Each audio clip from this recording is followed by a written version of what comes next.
বাংলাদেশে কিছু মুনাফিক টাইপের মিডিয়া আছে, একেবারে আমার কাছে সেরকম মনে হয়।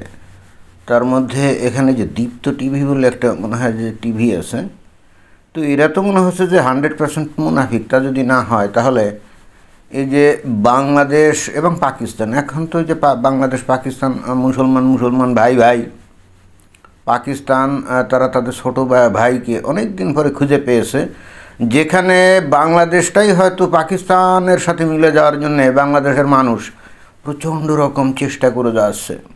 আল্লাহর কাছে হয়তো দোয়া খায়ের করছে, হে আল্লাহ তুমি আমাদেরকে পাকিস্তানের সাথে মিলিয়ে দাও। অথচ সেই মোমেন্টে এই যে মুনাফিক টাইপের যে এই মিডিয়া, এরা কী করছে? পাকিস্তান সম্পর্কে নেতিবাচক খবর প্রচার করছে। এত বড় সাহস এদের হয় কি করে? আমার প্রশ্ন এইটাই যে এই রকম একটা মধুচন্দ্রিমাময় মুহূর্তে পাকিস্তান সম্পর্কে নেতিবাচক খবর প্রচার করে এবং এরপরও বাংলাদেশের তৌহিদি জনতা চুপচাপ বসে থাকে কি করে? তো কি ধরনের নেতিবাচক খবর প্রচার করছে সেটা একটু শোনা যাক। পাকিস্তানে নিম্ন মধ্যবিত্ত মানুষের অন্যতম গুরুত্বপূর্ণ পেশা হয়ে উঠেছে ভিক্ষাবৃত্তি। আচ্ছা, তাই নাকি? তো এত খবর বাদ দিয়ে তোমরা এই খবরটা কিভাবে জোগাড় করলে? নাকি বানোয়াট খবর প্রচার করছো কে জানে? দেশটির মোট জনসংখ্যা 23 কোটির মধ্যে প্রায় 4 কোটি মানুষ ভিক্ষাবৃত্তি করে জীবনযাপন করছেন। 23 কোটি মুমিন মুসলমান এই যে পাকিস্তানে, তাই না? পাকিস্তানে তো এখন অমুসলিম বলতে মনে হয় যে 0.5% অমুসলিমও নাই, আগে ছিল এখন নাই। তাহলে এই যে 4 কোটি যে সেখানে, অর্থাৎ পাকিস্তানে যে ভিখারি, এগুলো তো সবই তাহলে মুমিন মুসলমান, রাইট?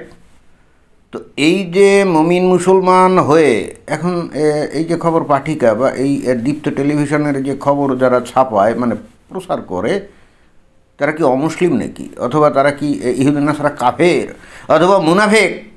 আমার কাছে তো মুনাফিকই মনে হয়, কারণ বাংলাদেশের মিডিয়া যখন তখন এরা তো অবশ্যই মুসলমান, রাইট?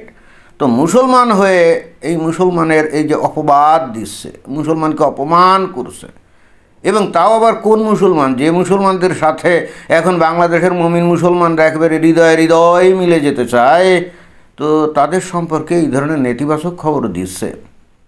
ইসলামের বিধিবিধান কি? ইসলামের বিধিবিধান হলো একজন মুমিন মুসলমান হয়ে অন্য একজন মুমিন মুসলমানের দোষ ত্রুটি এগুলো কি গোপন করে যেতে হবে, এটাই তো। এরা কি কাজ করছে? গোপন তো করছেই না, একেবারে ফলাও করে প্রচার করছে। এর অর্থ কি? এর অর্থ কি? পাকিস্তানিরা কেবল তাদের দেশেই ভিক্ষা করছে না, বিশ্বের বিভিন্ন দেশেও তারা এই পেশা অবলম্বন করছেন।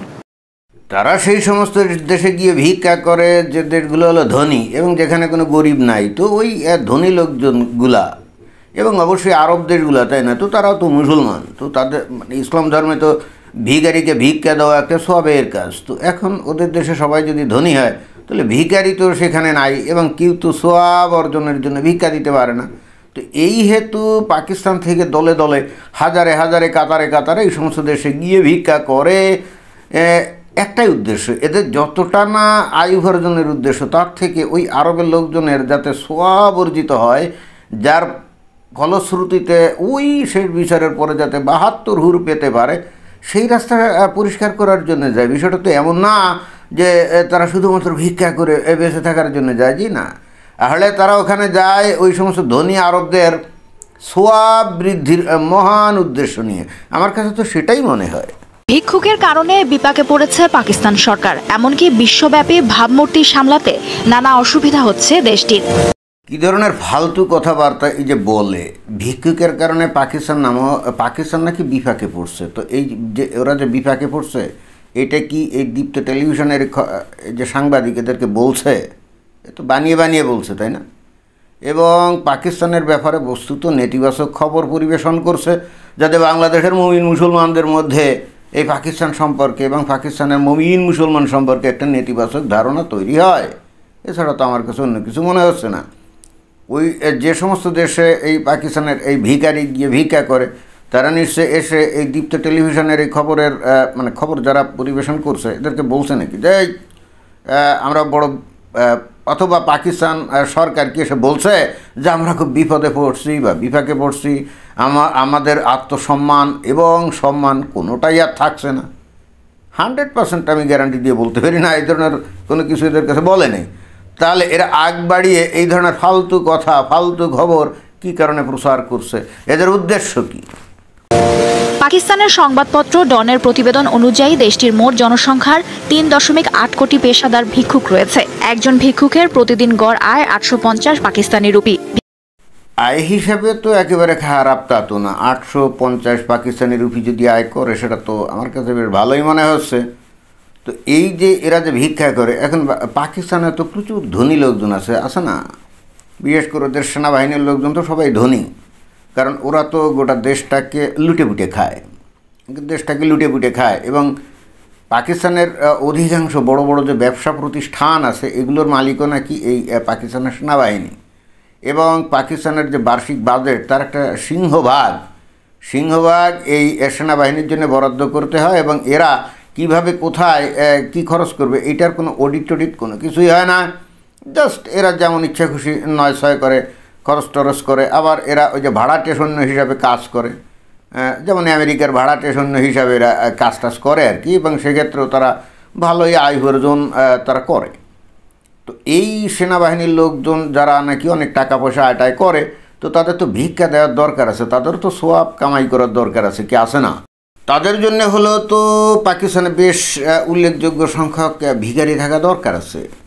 এবং এটা তো বস্তুত ওই দেশের যে সমস্ত দুর্নীতিবাজ সেনা কর্মকর্তা বা দুর্নীতিবাজ লোকজন আছে, সরকারি কর্মকর্তা, তাদের বেহেশতের রাস্তা সুগম করার একটা উপায় এবং পাথেয়। অর্থাৎ এইটাকে তো একটা ধন্যবাদ দিতে হয়, তাই না? এখন কিছু লোকজন এই যে নিন্দুকেরা নানা রকম উল্টাপাল্টা কথাবার্তা বলে, দেখছি যে ভারতের লোকজন অনেক ক্ষেত্রে বলে যে ভারতের সাথে পাঙ্গা দিতে গিয়ে আজকে পাকিস্তানের এই অবস্থা হয়েছে এবং পাকিস্তান ভিখারি রাষ্ট্রে পরিণত হয়েছে। এবং কথাটা যে একেবারে ভুল তাও না। আমি শুনছিলাম যে আজকে থেকে বেশ কিছু বছর আগে এই ভারত কিন্তু পাকিস্তানকে সবচাইতে বেশি সুবিধাপ্রাপ্ত বাণিজ্যিক পার্টনার হিসাবে ট্রিট করত, কিন্তু ওই সুযোগ নিয়ে হলেও বা ওই সুযোগ পাওয়ার পরও পাকিস্তান কিন্তু ভারতের প্রতি কখনোই কোনো কৃতজ্ঞ ছিল না। বরং ভারতের থেকে সুবিধা সুযোগ নিয়ে তারা যে কাজটা করতো, তারা প্রতিনিয়ত ওই যে জঙ্গি টঙ্গি এইগুলা কী করতো, ওই যে কাশ্মীরের মধ্যে পাঠিয়ে দিয়ে ভারতের মধ্যে ভেজাল করতো। তো ভারত অনেক দিন ধরে সহ্য করার পরেও যখন দেখলো যে পাকিস্তান লাইনে আসার মতো কোনো দেশ না, এবং ওরা স্বভাবই ওদের খারাপ, অতএব এই হেতু অতঃপর আমার কাছে যেটা মনে হয় যে এই জন্যে ওই সেই সবচেয়ে বেশি সুবিধাপ্রাপ্ত যে বাণিজ্যিক পার্টনার এটা বাদ দিয়ে দিয়েছে। এবং যখনই এটা বাদ দিয়ে দিয়েছে তখন থেকেই কিন্তু এই যে পাকিস্তানের এই অর্থনৈতিক দুরবস্থা শুরু, এবং তখন থেকেই কিন্তু পাকিস্তানের যে অর্থনৈতিক উন্নতি এগুলো আস্তে আস্তে নিচের দিকে নামতে থাকে। এবং এখন সম্ভবত ওদের প্রবৃদ্ধি নেগেটিভ দিকে আছে কিনা কে জানে। আর বৈদেশিক মুদ্রার রিজার্ভ তো বাংলাদেশের থেকেও 3/4 ভাগের 1 ভাগ মাত্র এরকম। মাঝে তো এমনও হয়েছিল ওদের কোনো বৈদেশিক মুদ্রার রিজার্ভই ছিল না, তখন যে বিশ্বব্যাংক IMF এখানে দৌড়াদৌড়ি করে তাও টাকা পয়সা দিচ্ছিল না, অবশেষে মনে হয় ভিক্ষা করে কিছু পেয়েছে। তো অর্থাৎ রাষ্ট্র হিসেবেও কিন্তু এই পাকিস্তান ভিখারি একটা দেশ এরকমই বলে আর কি, ভারতের লোকজন বলে। এবং বাস্তবেও তো আমরা দেখি যে যেহেতু এই যে খবরই তো দিল যে 4 কোটি লোক ভিখারি, তাই না? আর ওদের অর্থনীতির অবস্থা যে ততই অথচ ইন্টারেস্টিং ব্যাপার হচ্ছে 80-এর দশক বা 90-এর দশকের সময় যদি বাংলাদেশ এবং পাকিস্তানের যদি বার্ষিক বাজেট আপনারা দেখেন, তাহলে দেখবেন যে তখন কিন্তু বাংলাদেশের তুলনায় পাকিস্তানের বার্ষিক বাজেট ছিল অনেক বেশি। বাট এই বিগত ওই যে কথিত স্বৈরাচারী সরকার, মানে ফ্যাসিস্ট সরকার, ওই যে শেখ হাসিনা, এর আমলেই এসে আমরা একটা পর্যায়ে দেখলাম যে পাকিস্তানের থেকে বাংলাদেশের বার্ষিক বাজেট 1.5 গুণ এবং 2 গুণ হয়ে গেছে, 1.5 গুণ এবং 2 গুণ হয়ে গেছে। এবং তখনই পাকিস্তানের যে সাংবাদিকরা টেলিভিশনে বলতো যে পাকিস্তানের সরকারের জন্য তাদের দেশটাকে অ্যাটলিস্ট বাংলাদেশের পর্যায়ে নিয়ে যায়, তাদের ইউরোপ আমেরিকা হওয়ার দরকার নেই, অ্যাটলিস্ট বাংলাদেশের পর্যায়ে নিয়ে যায়। এই ছিল কিন্তু কিছুকাল আগেকার পরিস্থিতি। বাট বর্তমানের পরিস্থিতি তো অত্যন্ত ভয়ঙ্কর। আর বাংলাদেশের মমিন মুসলমানরা তারাও চিন্তা করেছে যে এই শেখ হাসিনা বাংলাদেশের অর্থনৈতিক উন্নতি করতেছিল, এটা তো ভীষণ খারাপ একটা ব্যাপার। কারণ অর্থনৈতিক উন্নতি করার মানে কিন্তু খুবই খারাপ। সেক্ষেত্রে দেশের মমিন মুসলমানরা কী হবে, ইহজগতের জীবনের প্রতি আকৃষ্ট থাকবে না, তাহলে পরজগতের প্রতি তাদের মায়া মহব্বত থাকবে না, ইমান দুর্বল হতে থাকবে। এটা তো আসলেই বেহেশতে যাওয়ার জন্যে খুবই কঠিন একটা পথ হয়ে যাচ্ছিল, অর্থাৎ বেহেশতে যাওয়া অনেকটাই কঠিন হয়ে যাচ্ছিল। এই জন্যে কিন্তু আমরা দেখলাম যে 5 আগস্ট যে অভ্যুত্থান ঘটছে 2024 সালে, এবং তারপরে এই যে বাংলাদেশে এই যে এখন ইসলামী শাসন কায়েম হবে এবং বাংলাদেশের তৌহিদি জনতা যে পাকিস্তানের সাথে মিলে তারা ভিখারি থাকতে চায়।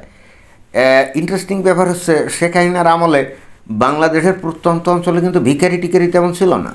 ইদানিং শুনতে পাচ্ছি বাংলাদেশেও নাকি রাস্তাঘাটে যেখানে সেখানে ফুটপাতে ব্যাপক ভিখারির সমাগম, অর্থাৎ বাংলাদেশে যে আস্তে আস্তে পাকিস্তানের পথ অনুসরণ করছে সেটা বোঝা যাচ্ছে, এবং এটাই সঠিক পথ। কারণ হচ্ছে ইসলাম অনুযায়ী এই জগৎ 2 দিনের, আসল জগৎ পরের জগৎ, তাই না?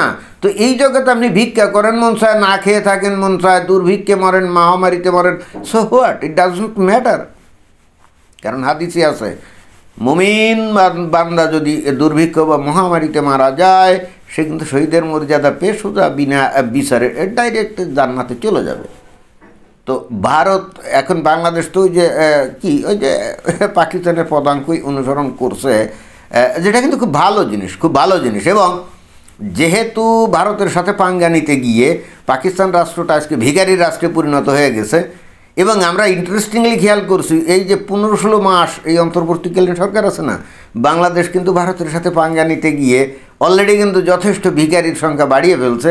এবং সেদিন দেখলাম যে ওই বিশ্ব ব্যাংক একটা রিপোর্ট দিয়েছে বাংলাদেশের প্রায় 6 কোটি লোক নাকি দারিদ্র্যসীমার নিচে চলে যাওয়ার হুমকিতে আছে। আসলে হুমকিতে গিয়েছে, অলরেডি চলে গেছে।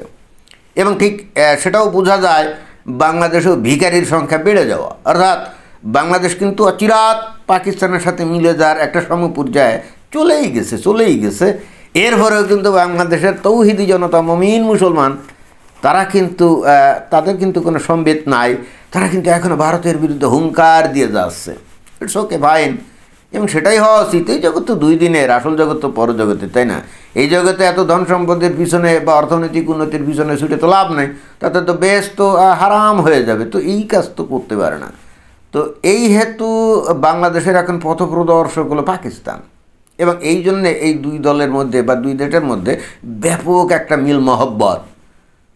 মনে হয় যে এই বিষয়টাই তুলে ধরা এই যে টেলিভিশন যে খবর পাঠ করলো তার উদ্দেশ্য হতে পারে। আমি তো আবার প্রথমে এটাকে নেতিবাচক হিসাবে দেখছিলাম, পরে দেখলাম চিন্তা ভাবনা করে না, এটা তো নেতিবাচক না, এটা তো আসলে ইতিবাচক একটা ব্যাপার। বাংলাদেশ যতই গরিব হবে, তো যত এই বাংলাদেশে দুর্ভিক্ষ মহামারী এগুলো দেখা দিবে, এটা তো বেহেশতে যাওয়ার রাস্তা সুগম করবে, তাই না? এখন ইসলাম দিয়ে বাংলাদেশের মানুষ যেহেতু একেবারে বুধ হয়ে আছে, এই জন্য ধর্মোন্মাদ হয়ে গেছে, তাহলে তারা তো অবশ্যই ওই সৌদি আরবের মতো এখন ওই টাকা পয়সা হয়ে গেছে বলে তারা ইসলামকে ছুঁড়ে ফেলে দিচ্ছে কলা ছোবড়ার মতো। এবং পরিবর্তে আমরা দেখতে পাচ্ছি যে বাংলাদেশের মুমিন মুসলমানরা এখন খাঁটি মুসলমান হয়ে গেছে, এবং সেই হেতু তারা আবাহন করছে কাকে? দারিদ্রকে, তাই না? হে দারিদ্র, তুমি করেছ মহান। আমার মনে হয় যে বাংলাদেশ এই ব্রত নিয়ে সামনের দিকে এগোচ্ছে। তো এটাই ছিল বক্তব্য। ধন্যবাদ।